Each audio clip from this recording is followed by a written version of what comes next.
Girl Scout Sunday, my friends. If you haven't noticed, we certainly welcome our Girl Scouts with us today. As they were unloading boxes of cookies of which they're going to be selling, I thought to myself, this Northex is a place of grave temptation during Lent, isn't it? Between the chocolate eggs and these cookies. But they're giving away samples, my friends, and cookies after, so it would be certainly nice to have the girls here. My friends, do you know what institution started hospitals? Is the largest charitable organization in the world and educates more children than any other institution? Right, Art. Art said Catholic Church. Yeah, Catholic Church. And the reason why I point that out is because we had a finance meeting the other day and I drew the short straw, so I have to talk about the Lenten appeal. I'll be brief, my friends. But it does a lot of good. It truly does. And you get that you got the letter and your envelope this past week, and you saw what the money is being used for. And in the Bible, God always wanted people, he'd say he would give them land, and he'd say the produce off of 1/10 of that was reserved for who? Right, for God, that they would use it for the poor. He always wants us to look out for the less fortunate, my friends. It's part of who we are, right? It's part of who we are. And all through the Bible, he says, be cheerful in doing that. Be generous in spirit. Give. But if you ever look in the Bible when he says those things, it's interesting, my friend. Look it up. He'll always say that. Take a 1/10 of something or give. He'll say give. And then he follows up with, do you know what he always says? He'll respond with, for the Lord is one who always repays. And then he'll give a percentage, either 7-fold to 100-fold. Like St. Luke, he says, give. We got to give first. And then what happens? And it will be given back to you. Beautiful principle, my friends. And it works just with everything, with all the generous volunteering that you guys do. You give, you get back. May not be financial, but it's always that circle of life, isn't it? And that's what the Lenten appeal does teach us. Next, the envelope, you can either drop that in the collection in the next few weeks, or there'll be the guys standing in the back with the tables. Some of those ones that have worked the Lenten appeal have been doing it for over 50 years in the parish, so it's wonderful. The assessment is $151,000 this year, so it's a little more than last year. We pretty much got our goal last year. And just hopefully, my friends, through your generosity, of which you always respond, we should obtain that goal. So in advance, thank you. Thank you for your generosity and all that you give and do for our parish. Just a few more announcements, my friends, before I give the homily. Here's a big hand of applause for our second graders who did their first penance yesterday. It's always a cute sacrament. So congratulations, guys.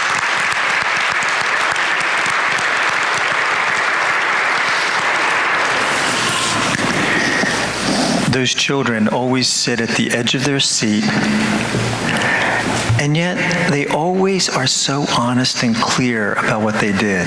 It's a beautiful thing, my friends. It's a beautiful thing. And also, if you still haven't voted yet, this is the last week we're going to be tallying that up. Just either vote and just either stick it in the basket in the collection, or you can put it in the back table there.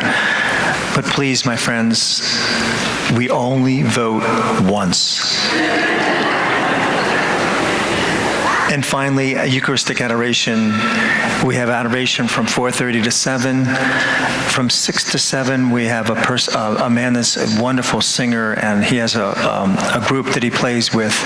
So it's a musical holy hour from 6 to 7. It's very, very inspiring. Just beautiful music as we sit there and pray in front of the Blessed Sacrament. If you have any time on Thursday nights from 6 to 7, I highly, highly recommend that.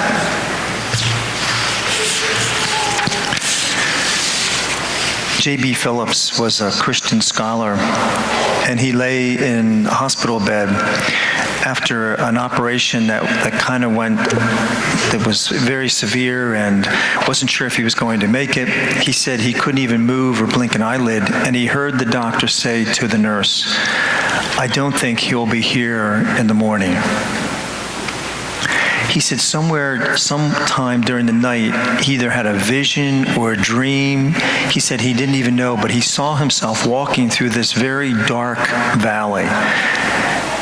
And then a little farther ahead, he saw this rather large river.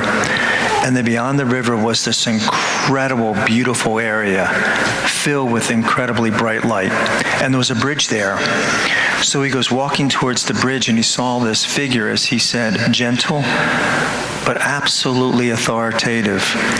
Met him at the bridge, did not say one word to him, just simply smiled at him and pointed that he needs to go back. And he looked at that beautiful area beyond the river, and he thought to himself, why? And he said he broke out in tears. And then the next thing he remembers is the nurse saying to him, "Why are you crying? You've made it through the night. You're alive." And all he could remember or think to himself was, "She has no idea what I just saw." He said that was 40 years ago when I read this article, and he said that is still as clear today as it was back then. It's the same experience, my friends, that the 3 disciples had on the mountain. They will never, ever forget that experience that they had up there. Dr. Harding, he was a medical doctor, and his wife's best friend was visiting, and their 2 boys were playing in the tree house that was in the back of the house, of Dr. Harding's house. And one of the neighbor's mother went back to the boys, and they were playing Star Wars in this little tree fort. And the mother said, "Johnny, you need to come home right now." And she heard this voice say from the tree fort, "Uh-oh, I believe Earth is calling."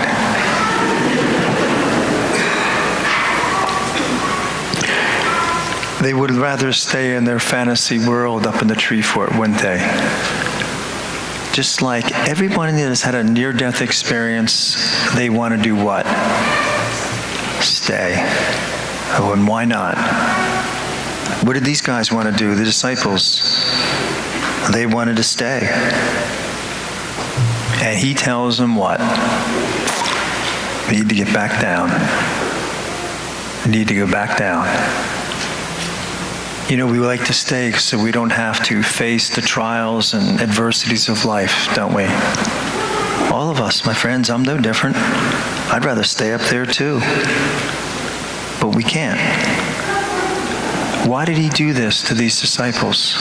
Take his 3 most important disciples and appear to them in a very special way. Why? Because of that. Because of that. He knew shortly that they would witness that. And he's saying to disciples, you're going to see something that's going to tear at your very being. But when you look at that, I want you to remember the mountain. I want you to remember the mountain. It's the same with us, my friends. You know, we go through those tremendously dark moments, and every one of us is going to have them in our life. We can't get around it. We can't be exempt from it. It's going to happen. And it's going to tear us from our very being. And how do we respond? We need to be faithful, because Easter follows that. Another medical doctor, his name was Dr. William Steiger, writes, one of his favorite patients was a 90-year-old lady named Mrs. Sampson. He said he loved this woman. She was frail, feeble, and extremely sick. And he said, but he loved being with this woman. He said one day he asked her, he said, you know, Mrs. Sampson, she said, what is the secret? You always seem so happy, content, and cheerful. How? He said. And she answered this way, I had an hour of glory on a wind-swept hill. That's all she said. I had an hour of glory on a wind-swept hill. She experienced a God in a mountain, my friends, and she knew that that same God would accompany her in the valleys of life.